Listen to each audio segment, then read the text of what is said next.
রান্নাঘরের বটি তো আমি তোমাদেরকে দেখাচ্ছি, তোমরা তো কখনো হয়তো দেখোই না। এটা বটি। হ্যালো গাইজ, আর এই দেখো এটা হচ্ছে যে উচ্ছে। তো হ্যালো গাইজ, আমি এখন বসে পড়েছি রান্না করতে, তোমরা দেখতেই পাচ্ছ।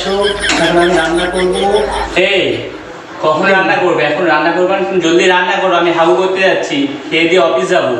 আমার একটু সময় লাগবে, আমার 2 ঘন্টারও বেশি সময় লাগবে। আমি ব্লগ ভিডিওটা আগে বানিয়ে নিই, আমার ব্লগ ভিডিওটা ছাড়তে হবে আজকে ইউটিউবে। আমি ব্লগ ভিডিওটা ছাড়িয়ে তোর ব্লগ ভিডিওর চক্করে কি আমি অফিস যাবো না? তোর ব্লগ ভিডিওটা কি আগে? হ্যাঁ, আমার ব্লগ ভিডিওটা আগে, আমাকে আগে ব্লগ ভিডিওটা বানাতে দাও, তারপর তুমি যেতে যাবে। কথা কম বলে জলদি রান্না কর, ঠিক আছে? আমি খেয়ে দিয়ে অফিস যাবো। বেশি কথা বলবে না, যেতে যাচ্ছ যাও। বেশি কথা বলবো না মানে ব্লগ ভিডিওটা ইম্পর্টেন্ট। কথা কম বলে জলদি রান্না কর, আমি হাগু করতে যাবো, ঠিক আছে? এ যেন দেখি রান্না হয়ে যায়, ঠিক আছে? কোনো কথা শুনবো না। হ্যালো গাইস, তোমরা